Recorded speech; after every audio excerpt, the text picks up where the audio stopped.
At first, there was the storm. It destroyed everything. And then, well, that was just the beginning.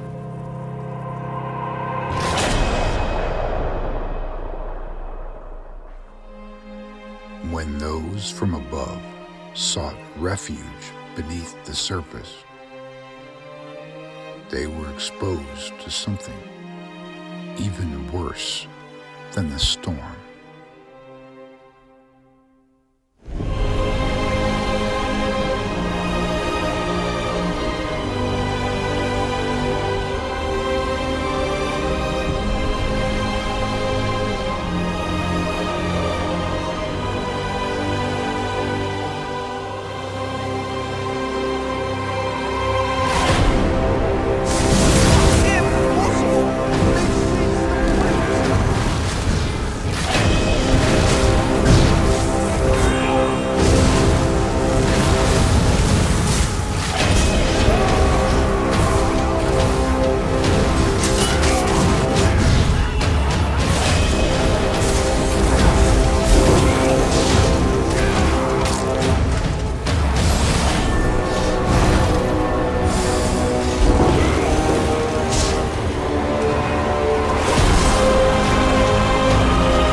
What is up, everyone? It's Area of Effect with another out-of-the-box build. And listen, if you don't love me for this build right here, you never will. This Blight Storm build, oh my god. I can't wait to jump into this one. Let's start with the stat screen. Interesting on this build, both bars are pretty offensive. We're going to start with the back bar, the dual-wield bar. 5,100 weapon and spell damage, over 31,000 max health. Look at that stam recovery, almost 3k. The resistances are pretty good in the back bar. And 10,000 plus pen with Major Breach going to be added to that. On the front bar, our crit goes up 32%. We still got that Major Breach putting us over 10k pen. And the resistances are still good. I'm telling you, this build is so much fun. Jewels of Misrule, that's our food. You'd want to use the Smoked Bear Haunch if you got it. It's a little more expensive, but you get more from it. The Serpent is our Mundus. I felt this was necessary just to keep that stamina going. We've got a lot of stamina skills as well as sprinting, dodge roll, and block, break free. We are a subclass build. Our core is the Necromancer. We got the Grave Lord, Dragon Knight subclass, Ardent Flame, and Sork subclass, Storm Calling. We are a Orc on this build. I always do it. You don't have to be an Orc, but you get that max stamina, 1,000. I think that's always useful in PvP. Unflinching Rage. You're going to get a constant heal every 4 seconds while dealing damage. An additional 1,000 max health, helping us get over that 30,000 threshold. And weapon and spell damage, 258. Can't go wrong with that. And speed and mobility and cost. So that's something I think is very important in PvP. So for those reasons, I tend to favor the Orc. Okay, why are we going with the Necro? We want the passives for all the classes we picked, as well as the skills. But this one here, critical strike chance against enemies under 33% health by 20%. That's going to bring our 34% up to 54%. The Grave Lord ability, while active, spell and physical penetration, 32. That's always going to happen. We'll have a skill active at all times to get that pen. And this right here, Rapid Rot, damage over time done by 10%. All of your damage over time abilities. That's insane. This is a dot build for sure, as well as some direct damage. But here we go. On the Dragon Knight Ardent Flame passives, Combustion, increase the damage of burning and poison status effects by 33%. We're always going to be delivering both of those, as well as getting resources back for it. Warmth, right here. When you deal direct damage with an Ardent Flame ability, which we will be, your damage over time attacks deal 6% increased damage to the target. That's going to couple well with the 10% increased damage as the Necromancer passive gives us. And then increase the damage of your flame and poison by 5%. On the Sork, we got Capacitor, just a little more recovery. Increased physical and shock damage. We've got a shock staff and a lot of shock damage around us. All of our dots are shock, except for a couple. Increased damage against targets by 1% for each 10% health they have. It's kind of like an inverted execute. Kind of brings them down. It's nice to couple with the Necromancer crit chance, huh? So you bring them down quicker, and then when you get in that low spot, that execute range, the Necromancer is going to allow you to crit harder and heavier more often. So the Expert Mage, we've got weapon and spell damage for how many skills are slotted. We do have them both on the back bar. You could switch that around if you like. Okay, but this Crit Surge is primarily why we are using the Sork class for that Major Prophecy, Major Sorcery and Brutality, and that constant 3,000 plus healing every second with critical hits. All right, let's jump into the gear now. There are a few options on this build. You can invert these front bars with a different special weapon. I have this option showing first Asylum, Destro, Lightning with precise crit chance increase. And what that's going to do, every second cast of Force Pulse or Crushing Shock is going to give the enemy all three status effects, the burning, the concussed, and the chilled. And you can see those indicated above the enemy right here, those three. Okay, but this is just one option, and we're going to move past this into the rest of the gear, and we'll loop back to the weapon setup. The monster set, Zol, the Ever Wakeful. God, I love this on this build.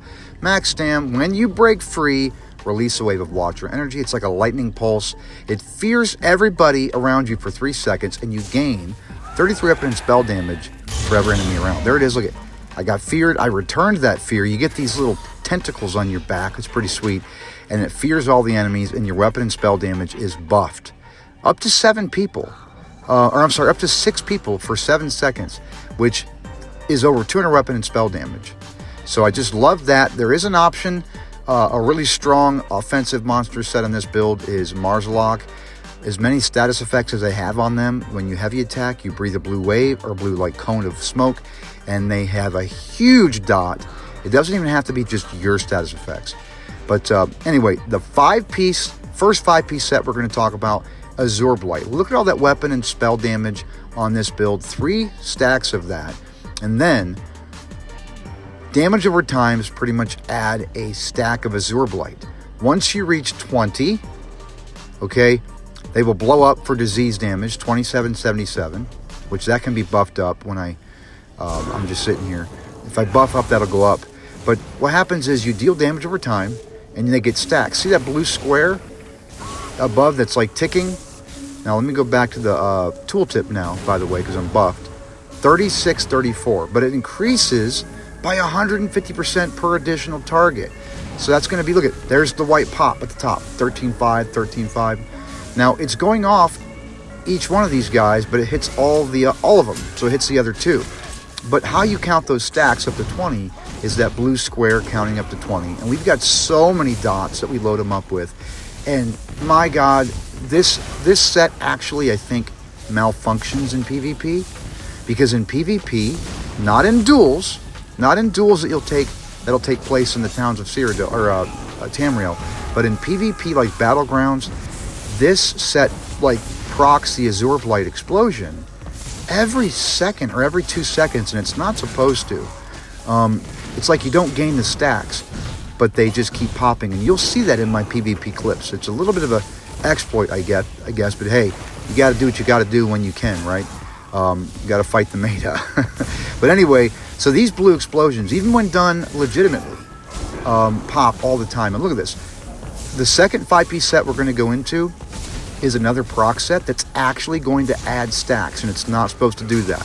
A proc set should not proc a proc set. There's even a second option on monster set you could add to proc even more Azure Blight stacks, which would be Malabeth, the Scourger. But I really want to use Zon on this. I'm sorry, Zol the Ever Wakeful. All right, so that was Azure Blight. The second 5-piece set, Overwhelming Surge. Weapon and spell damage again. We get 2 of them. There's so much weapon and spell damage on this build with these 2 5-piece sets. Overwhelming Surge now, when you deal damage with the class ability, you, in addition to all the other shock we have in this build, we're going to see the 3 arcs. Each enemy is taking a 1-second zap from Overwhelming Surge. 15% of that damage gets returned to us as Magicka recovery, or as Magicka, basically leading to our recovery. But check this out. Those shock instances there are adding Azure Blight stacks, and they shouldn't be, which is just kind of a way to cheat, I guess, in a way, to get stacks to increase much quicker. Obviously, the goal would be to get to 20 as soon as possible, and we do it very rapidly, and I'll show some examples here after a bit. But I found a different setup to be much more optimal, or at least a little more optimal to me in my play style. I put Master's back bar dual wield and Overwhelming front bar lightning staff, which I will show that later. Or you could use the if you didn't want to use the Asylum Destro, you could use the Maelstrom with the blockade. That'd be insane. Another dot. You could use Masters with the other dot. You could use the Vatishran, although the Vatishran tether does not give you Azure Blight stacks, just so you know. Another set, if you don't want to use, especially if you're, I want to say dueling, but if you don't want to use Overwhelming Surge to increase the stacks, you could swap out Overwhelming for Draugr. Oh my God. You want to talk about insane damage. You know, Draugr is a set that you want to keep on at all times. You don't want to go for that toggle, but you could put that on the front bar, Draugr like lightning staff, and just get it on the front bar so you're not getting the healing debuff on the back bar. I guess I'm supposed to tell you what Draugr does first, but it increases the damage of everything you do by an additional 322. So every single dot, every single second, every single tick of everything is increased by that. Even the Force Pulse, Flame, Shock, and Frost are different instances. They will all individually get the buff. Draugr is insane. And some of our healing damage comes from some of the damage. So you buff the damage, you buff the healing. And you buff Overwhelming Surge's tick, you buff the Magicka back to you. So Draugr a really cool way to double dip into sets, I think, in a way they weren't supposed to be. But anyway, here you go. Master's Mace. Twin Slashes deals 1,106 more damage for the initial hit and each tick of the bleed. That is insane. The setup to have the Master's dual wield on the back and the overwhelming lightning staff on the front is the choice, while keeping the Zol the Ever Wakeful. Although, again, do what you'd like. You could put in the Marzalok, you could put in the Malabeth the Scourger and build up more stacks that way. So yeah, or you could swap out Asylum, like I said, for any other two-piece special weapon set you'd like, front bar and back bar. But my opinion is Masters in the back bar and Overwhelming on the front bar. So that's what I went with here. Now check this out. Let me just load some stacks up of everything. And that Siphon, which I know we haven't gotten to the skills portion yet, but that Siphon is every half second. So hitting them with the Burning Embers, that's going to heal us for the damage it deals. Watch these stacks and watch them all the blue pops and the numbers on top from those. This is how often 20 stacks are being achieved. But again, in PvP, it's broken. It's messed up. They're probably going to fix it. Use it while you can. This thing, you'll see in the clips, it overperforms, I believe. It just keeps popping and popping and popping every second, every 2 seconds. Let's jump into the skills now. Starting with the back bar, the dual wield bar, the first skill is Blood Craze. Deals 22 bleed damage with each weapon, causing the bleed for an additional 20,000 over 20 seconds. But you heal for 1182 each time this skill deals damage. And you can have more than one instance at a time. And this is what we're using to couple with the Master's dual wield. So we're actually going to get more than the tooltip I just read for each of the initial hit and the bleed because of that Master's dual wield. That's an insane dot.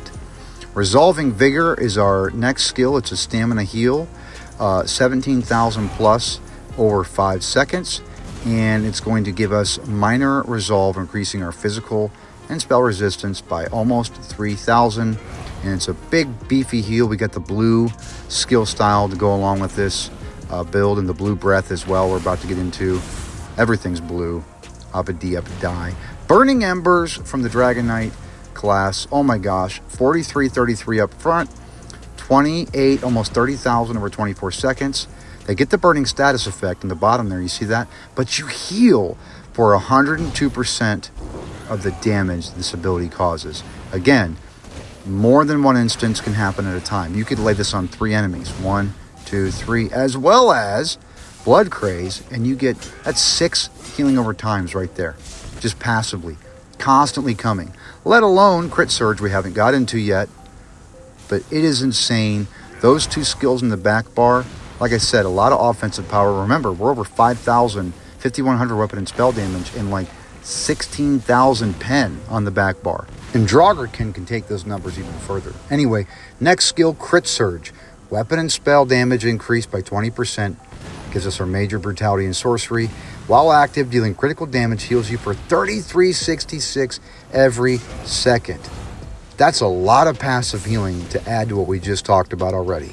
And I'm telling you, with that Necromancer passive, or the increased crit chance when they're below 33% health by 20%, you're going to get a lot of that. It's going to constantly be giving you heals.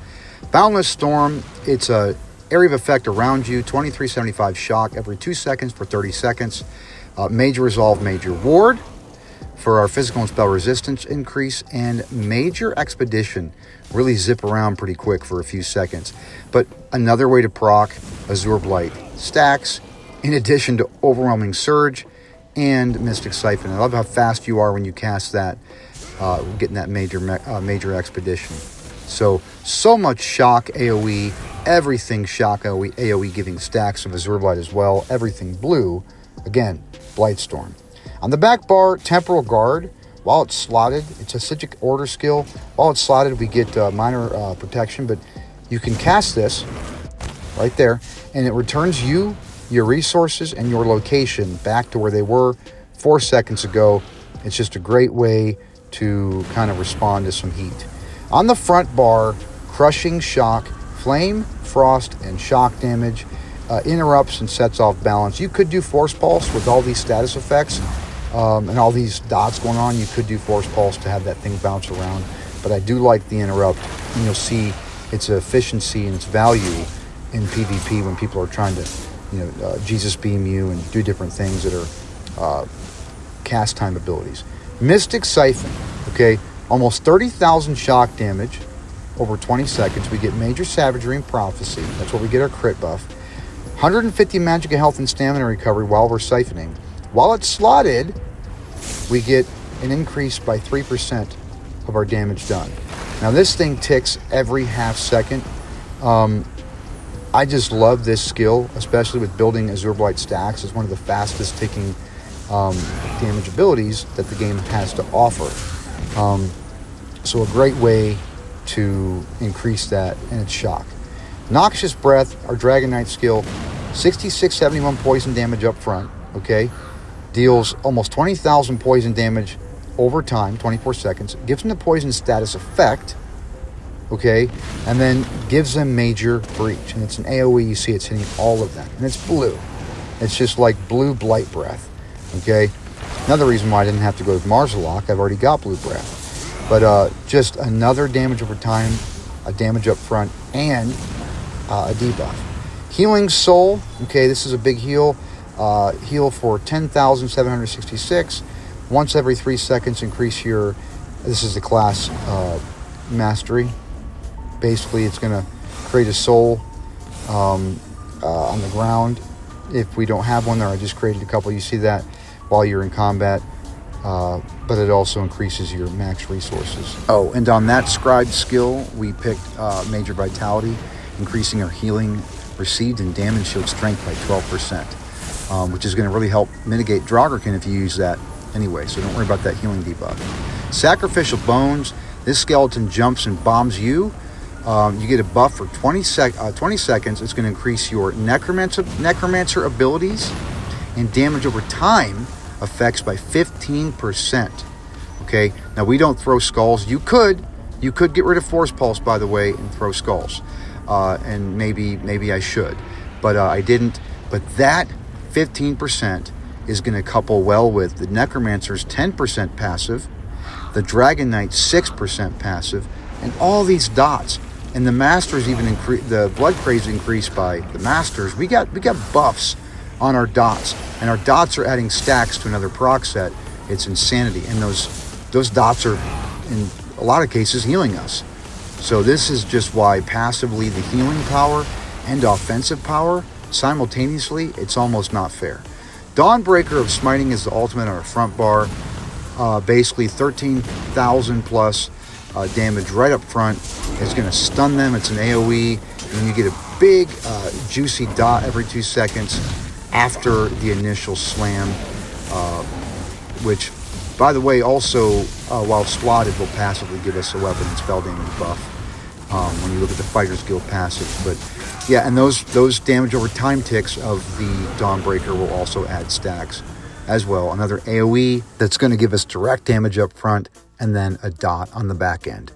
All right, jumping into the CP distribution. In the blue tree, Fighting Finesse, increase our critical damage and critical healing done by 8% on this one. Thaumaturge, obviously, 6% increase to all of our damage over time abilities, so another damage over time buff. Reaving Blows, healing for 7% of the direct damage done. Not our dots, but our direct damage, and we have enough of those as well. Untamed Aggression, 150 weapon and spell damage at all times, just bringing us up, actually helping us get over that 5,000 mark. On the red tree, the defensive tree, we are going with the Boundless Vitality, 1,400 max health.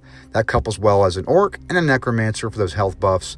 Then you've got Fortified, 1731 armor.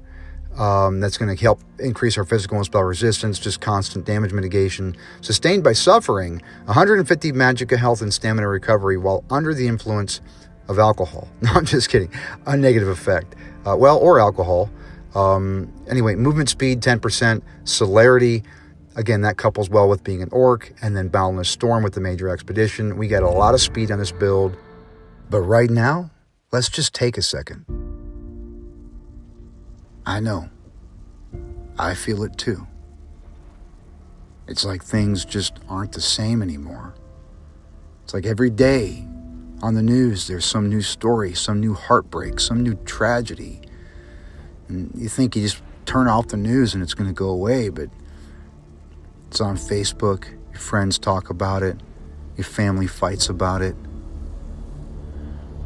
And we become desensitized to each other's agony and hardship, and we don't even lend a handout anymore. I don't know what's going on in this place, but I know it's not right, and I want you to know that as hard as shit may be, and as lonely as it may feel sometimes, even though I don't know all of you personally, I understand. And I'm just a guy, and I'm here on this planet trying to make it through, just like you. And I may not have all the answers, but I do know one thing. We have got to correct course now, because shit is going to get fucked. And it's going to be to a point where we can't unfuck it. So stop the bickering, come together, black, white, man, woman, gay, straight, Christian, atheist, American, un-American. Just stop and hold out your hand before it's too late.